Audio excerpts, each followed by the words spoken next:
5 seconds. Start.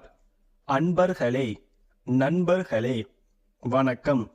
24வது வணிகர் தின விழாவில் கலந்து கொண்டு இந்த விழாவை தொடங்கி வைக்கும் வாய்ப்பினை பெற்றமைக்கு மிகுந்த மகிழ்ச்சியடைகிறேன்.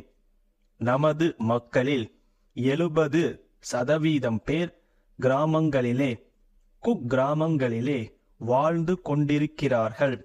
பெரும்பாலும் அவர்கள் விவசாயத்தையே நம்பி வாழ்க்கையை ஓட்டிக் கொண்டிருக்கிறார்கள். விவசாயிகள் இந்தியாவின் முதுகெலும்பு என்றால் நமது வணிகர்கள் இரத்த நாளங்களாக திகழ்ந்து கொண்டிருக்கிறார்கள். இதை உணர்ந்துதான் நம்முடைய மாண்புமிகு முதலமைச்சர் அவர்கள் வணிகர்களுக்கு பல்வேறு சலுகைகளை வழங்கி வருகிறார்கள் என்பதை இத்தருணத்தில் நினைவூட்ட விரும்புகிறேன்.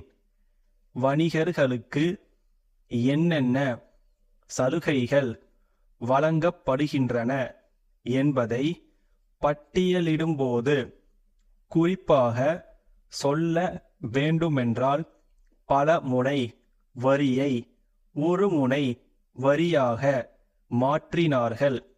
வணிகர் நல வாரியத்தை அமைத்து அதன் மூலமாக வழங்கப்பட்ட பல சலுகைகள் கடந்த காலத்தில் குறைக்கப்பட்டன. நம்முடைய முதல்வர் அவர்கள் மீண்டும் பொறுப்பேற்றவுடன் குறைக்கப்பட்ட அந்த சலுகைகளை உயர்த்தினார்கள். திட்டமிட்ட பணிகள் எதுவும் நடைபெறாத நிலையில் கடந்த ஓராண்டில் மட்டும் 8000 கோடி ரூபாய்க்கு மேல் அந்நிய முதலீடுகள் தமிழ்நாட்டிற்கு கிடைத்துள்ளன என்பதை மகிழ்ச்சியுடன் தெரிவித்துக் கொள்கிறேன். குறைந்த விலையில் மக்களுக்கு தரமான பொருள்கள் கிடைக்க வேண்டும். சேவையோடு கூடிய மாற்றங்கள் வந்தால்தான் முன்னேற்றம் வரும். நம்மாலும் செய்ய முடியும் என்று போட்டி போட்டு செய்ய வேண்டும். தொலைபேசியில் 1 ரூபாய்க்கு இந்தியா முழுவதும் பேசும் திட்டம் கொண்டு வரப்பட்ட போது பெரும் லாபம் ஈட்டிக் கொண்டிருந்த முதலாளிகள் அதை தடுக்க முயற்சி செய்தார்கள். அரசு உறுதியாக செயல்பட்டதால் இன்று அந்த திட்டம் சிறப்பாக செயல்பட்டு வருகிறது. தடுத்தவர்களும் 1 ரூபாய்க்கு பேசும் திட்டத்தை பயன்படுத்தி வருகிறார்கள். இருப்பினும் அவர்களுக்கு இழப்பு எதுவும் இல்லை, லாபத்தில்தான் போகிறது. எனவே மாற்றங்கள் வரும்போது அவற்றைக் கண்டு தடுமாற்றம் அடைய வேண்டியதில்லை என்பதை சுட்டிக்காட்ட விரும்புகிறேன். வணிகர் நல வாரிய உறுப்பினர்களுக்கான குடும்ப நல நிதி 2.5 மடங்கு உயர்த்தப்பட்டுள்ளதை நீங்கள் அறிவீர்கள். மேலும் உங்களுடைய கோரிக்கைகளை அரசு கனிவுடன் பரிசீலிக்கும் என்று கூறி விடை பெறுகிறேன்.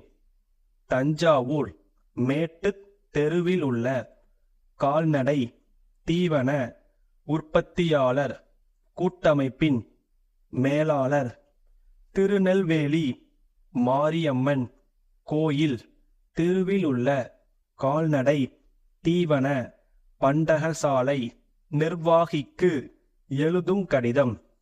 அன்புடையீர், எங்கள் நிறுவனத்தின் உறுப்பினர்களாக படித்த இளைஞர்கள் சுய தொழில் முறையில் வித்தியாசமான கால்நடை தீவனங்களை உற்பத்தி செய்து வருகிறார்கள்.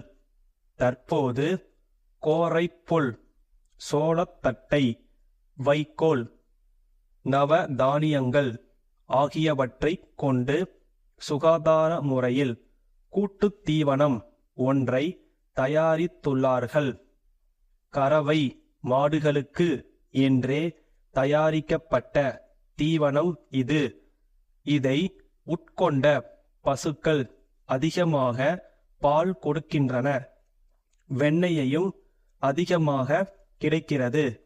இத்தீவனத்தை பயன்படுத்துகிறவர்கள் அதிக ஆதாயம் பெறுகிறார்கள். ஆகவே வாடிக்கையாளர்களிடம் நல்ல வரவேற்பை பெற்றுள்ளது. மாதிரிக்காக 1 மூட்டை தீவனம் அனுப்பியுள்ளோம். தாங்களும் ஆதரவளிக்க வேண்டுகிறோம். தங்கள் நம்பிக்கையுள்ள ஸ்டாஃப்.